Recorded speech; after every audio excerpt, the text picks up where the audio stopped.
La partie est de la République démocratique du Congo est victime des atrocités causées par l'agression du M23 soutenue par le Rwanda.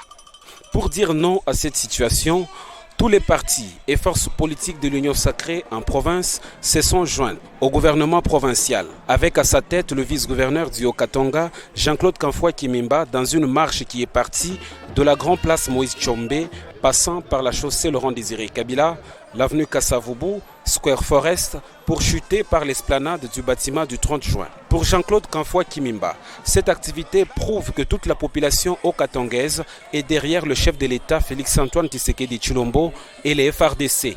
Au nom de son Excellence, Monsieur le gouverneur du Haut-Katanga, exprimé de vive voix à travers ses forces vives ici réunies, exprimer tout notre soutien à notre président de la République, son Excellence Félix-Antoine Tshisekedi Tshilombo, exprimer notre soutien au gouvernement national dirigé par le Premier ministre Sama Lukonde, soutien total à nos forces armées de la République démocratique du Congo qui se battent jour et nuit pour défendre notre patrie.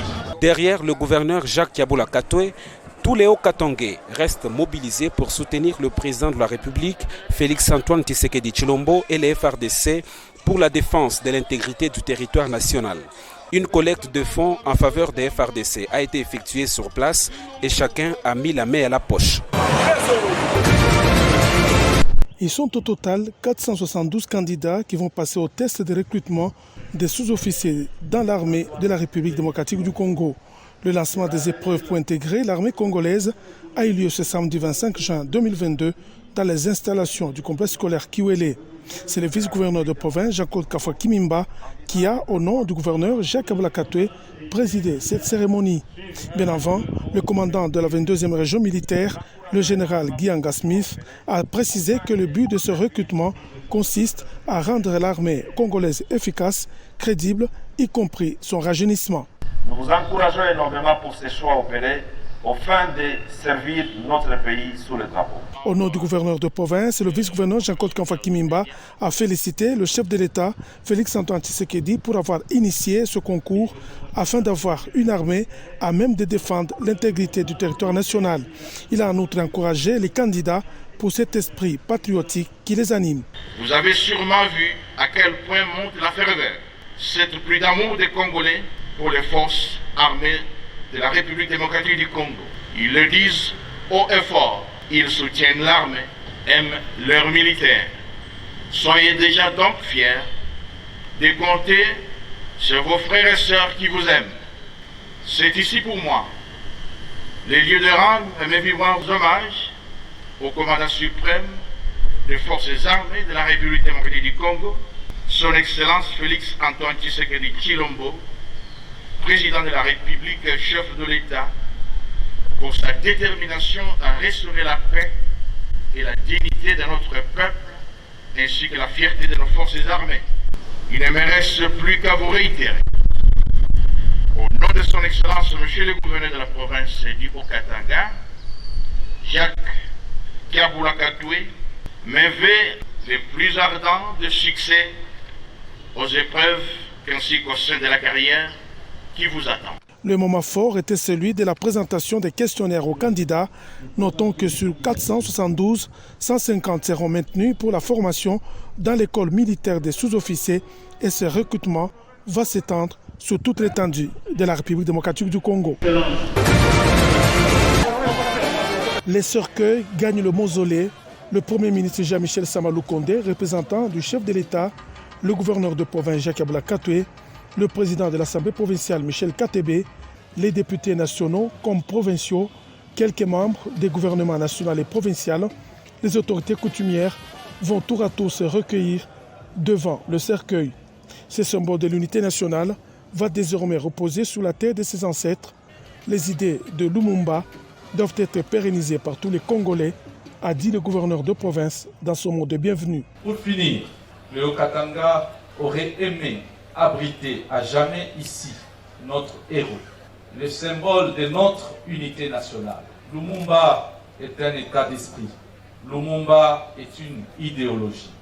Je prie Dieu que son parcours inspire chacun de nous afin que ce pays qu'il a tant aimé jusqu'à périr de manière atroce soit digne de lui et du martyre qu'il a subi, lui et ses compagnons en ces lieux.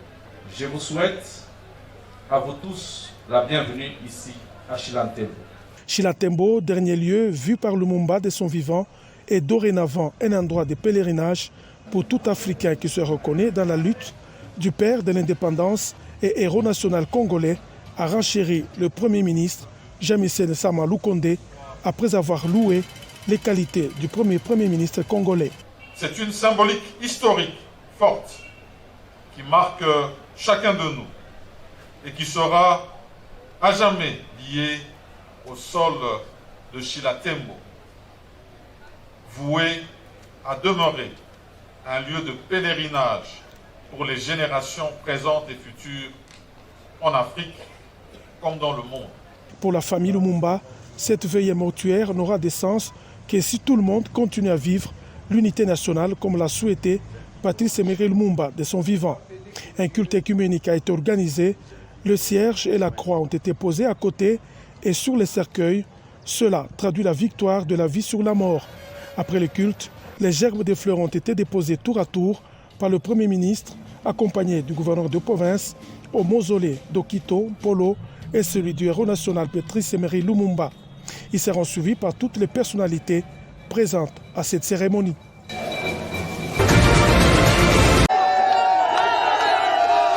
C'est avec ce cri plein d'émotion et de tristesse que ces marchands ont accueilli le gouverneur de province Jacques Kiabula Katwe au marché de Kamalondo. Le gouverneur est allé s'imprégner des dégâts de l'incendie qui s'est déclaré dans ces lieux de négoce le mardi 29 juin aux environs de 23 heures. Le bilan fait état de 3 personnes blessées et des marchandises d'une valeur de plus ou moins 500 000 $ américains gardées dans 20 dépôts partis en fumée.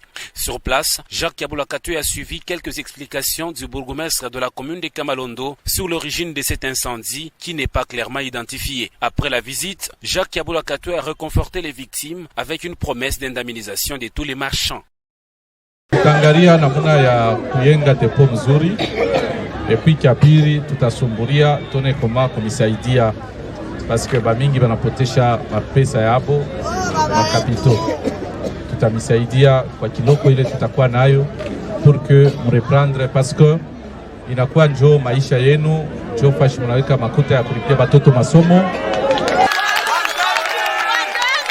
Et les victimes de cet incident n'ont pas caché leur satisfaction à l'endroit de l'autorité provinciale. Par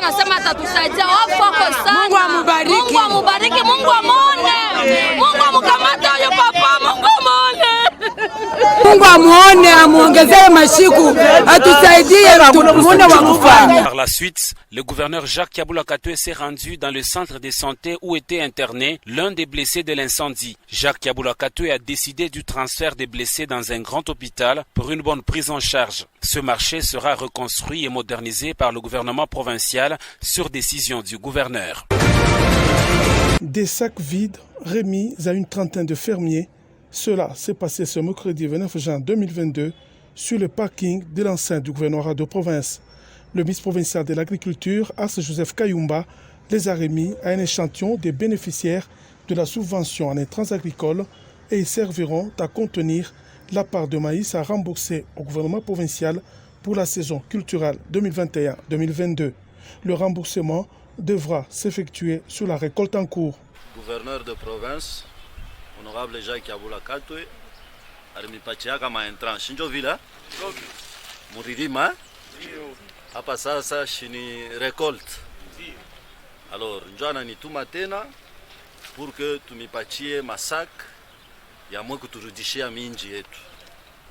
Alors njo seremoni ya leo hii gouverneur anauza masaki njo tumipatie afin que muturudishie pari yetu. Na munaona ya pa une semaine murimona turienda naye mainchi ya kigeni. Shimuriona? Donc eko vraiment déterminé pour que tena hii mwaka hii amipatie tena maentra murime. malgré kukuma vita kuma Ukraine nini me ashilali na hii mwaka je vous confirme mutapata tena.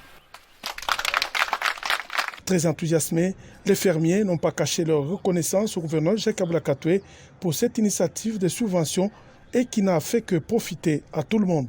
Tunampikia aksanti sana ya kwanja tu kuangalia kalite ya saka inatupa confiance. Amkucheze na mamoyen hapana, munaweka tu mamoyen yote vile nafai. Tunampikia aksanti kwanja tu kumwanjo. Muku na shei, muku na tu accompagner parce que munaweka confiance yenu muku shei. Je na shei a tout à me décevoir. Nous disons vraiment merci à son excellence le gouverneur Kabula Katwe. Mais aujourd'hui, même à minuit, vous pouvez trouver la farine partout. Grand merci encore au gouvernement provincial. À nous, les bénéficiaires des intrants agricoles, faisons un effort de rembourser. Nous insistons, remboursons. Pour la récolte de cette saison 2022, la quantité de maïs qui constitue la part du gouvernement provincial escompté est d'environ 215 666 tonnes. D'ores et déjà, le gouverneur Jacques Kabula Katwe et son ministre de l'Agriculture, Ars-Joseph Kayumba, ont anticipé des démarches pour l'obtention des intrants de la prochaine saison culturelle. C'est un centre professionnel dont la spécialité de formation est technique, la mécanique automobile, la machinerie lourde et l'électricité des bâtiments, qui est donc une œuvre qui participe à l'encadrement de la jeunesse okatangaise, a affirmé le gouverneur de province Jacques Kabula Katwe dans son discours inaugural de cette œuvre initiée par Noëlla Koursaris du centre communautaire Malaïka. Le chef de l'exécutif provincial s'est également adressé aux apprenants en leur demandant de bien prendre soin de ce patrimoine et de bien assimiler leur formation pour être utiles à la société et participer au développement de la République démocratique du Congo en général et de la province du Haut-Katanga en particulier. Il n'est pas normal que pour ces besoins et d'autres encore que nous pouvons gérer nous-mêmes, notre pays aille chercher des compétences ailleurs. Avec des projets comme celui-ci, nous pouvons nous contenter de nos ressources, de nos compétences et faire circuler l'argent chez nous. Nous comptons donc sur vous. Voilà pourquoi je tiens à féliciter une fois de plus Malaïka et ses partenaires. Recevez toute la reconnaissance de votre gouvernement provincial. Sur ces mots, je déclare ouvert ce jour le centre technique en mécanique automobile, machinerie lourde et électricité de bâtiments.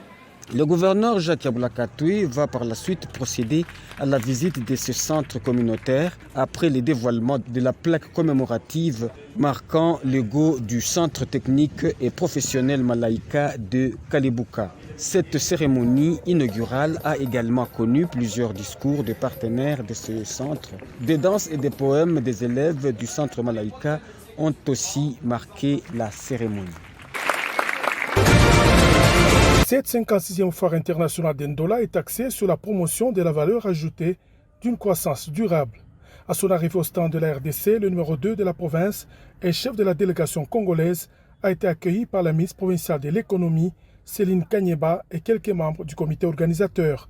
Après son installation, Jacques Kafwa Kimimba a eu droit à quelques explications sous les pavillons de la RDC, sous la guidance de la ministre provinciale de l'économie et du chef de division provinciale du commerce extérieur.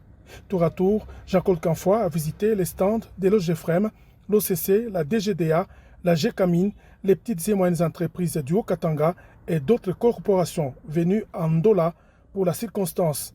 Le vice-gouverneur de province a salué l'engagement et l'organisation des opérateurs économiques de la province en particulier et de la RDC en général. Nous avons visité les stands de nos opérateurs économiques et nous avons trouvé plusieurs gammes de produits qui sont fabriqués chez nous.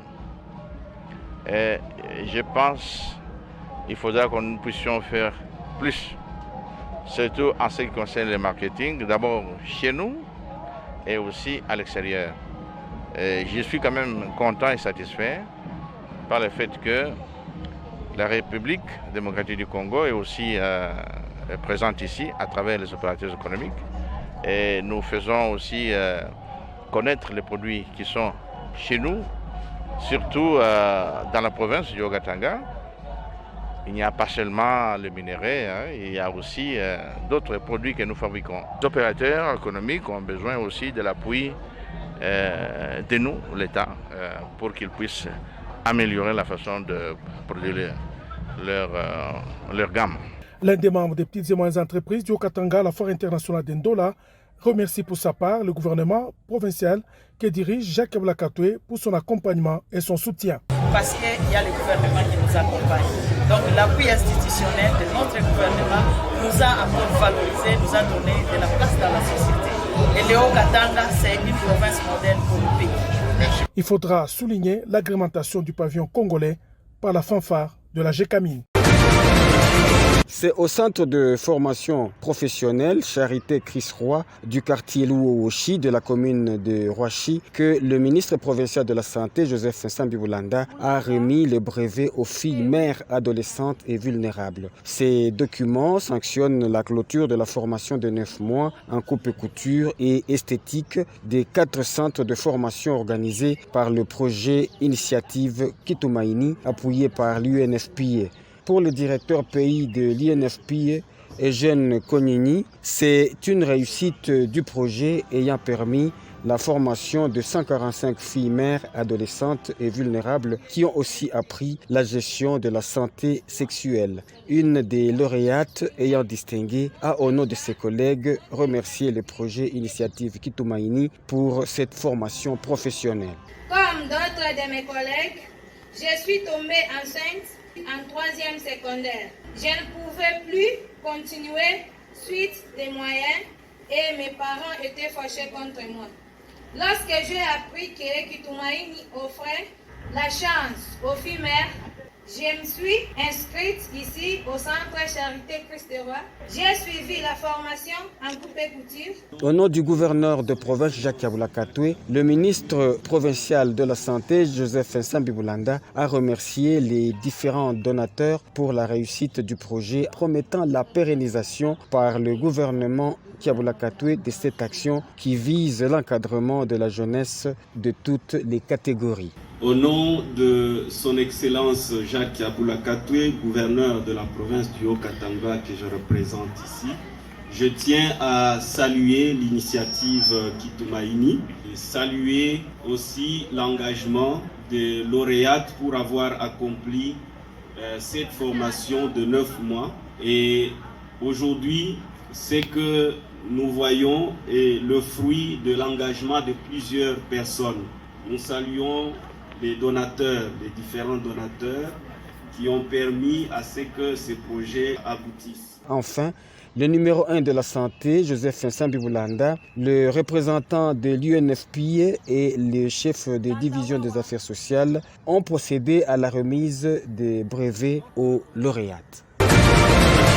La Corporation des sages-femmes du Haut-Katanga vient de recevoir ce mercredi 29 juin 2022 des matériels et équipements au profit de la santé maternelle, néonatale, infantile et des adolescents. Une donation de l'UNFPA remise au ministre provincial de la Santé, Joseph Nsambi-Boulanda, par le directeur pays UNFPA Eugène Kognili. Le numéro 1 de la santé dans le Haut-Katanga a, au nom du gouverneur de province Jacques Kabula Katoué, salué cette donation qui rentre dans le cadre de la couverture santé universelle. Cela matérialise la vision du chef de l'État qui voudrait que d'ici 2030, notre pays arrive à cette couverture santé universelle. Et elle englobe plusieurs aspects, mais la santé maternelle et infantile prend une grande part. Alors, appuyer la province à travers la coordination et aussi le regroupement des sages-femmes va beaucoup aider à appuyer les efforts du gouvernement provincial que le gouverneur Jacques Kabula a l'honneur de diriger et que notre ministère de la Santé est vraiment inscrit dans cette logique. passant par le programme national de la reproduction, Joseph Nsambi-Boulanda a remis ses matériels et équipements à la présidente de la corporation des sages-femmes dans le Haut-Katanga, Aline Ngombe. Étudier les stratégies pour trouver un site où sera construit un centre de production de permis de conduire dans la province du Haut-Katanga. Le commissaire provincial en charge de transport et voies de communication, Robert Kawissa, a parlé de ce sujet ce mercredi 29 juin 2022 en son cabinet de travail avec une délégation du ministère national des Transports et voies de communication. Très satisfait de ce projet, le commissaire provincial au transport, Robert Kawissa, a promis le soutien du gouvernement provincial du Haut-Katanga. À l'issue de cette rencontre, le conseiller du ministre national des Transports, Paulin Punga, et chef de la délégation, a donné d'autres précisions. Notre mission consiste à identifier les sites où seront érigés les bâtiments de production des permis de conduire. Les permis de conduire, c'est depuis longtemps que les populations congolaises l'attendent, depuis 2017 pratiquement. Et au mois de février ici, tous les permis ont été expirés et le ministre national des Transports avait fait un communiqué. Donc c'est un dossier qui intéresse tout le monde. Donc en nous voyant, il s'est dit rassuré que non, le processus est en train de chuter. Donc il avait de très bonnes impressions. Et je pense que c'est aussi à l'endroit de la population. Notre arrivée déjà est en train de montrer qu'on veut chuter dans le processus. Au moment où nous parlons à Kinshasa, le premier bâtiment a déjà été construit. Il est totalement fini. On est en train de faire des petits travaux de finissage. Donc probablement d'ici peu de temps, on va lancer. Et on ne pourrait pas lancer à Kinshasa alors qu'à Lubumbashi, à Kolwezi, il n'y a pas de site où les partenaires vont construire. Un partenariat public-privé. Le partenaire qui a gagné le marché, c'est la société Autogiste. Voilà, nous sommes venus avec son représentant pour voir, palper du doigt les terrains où il va construire pour qu'ils ne viennent plus commencer à chercher. Notons que ce projet va se réaliser dans le cadre d'un partenariat public-privé.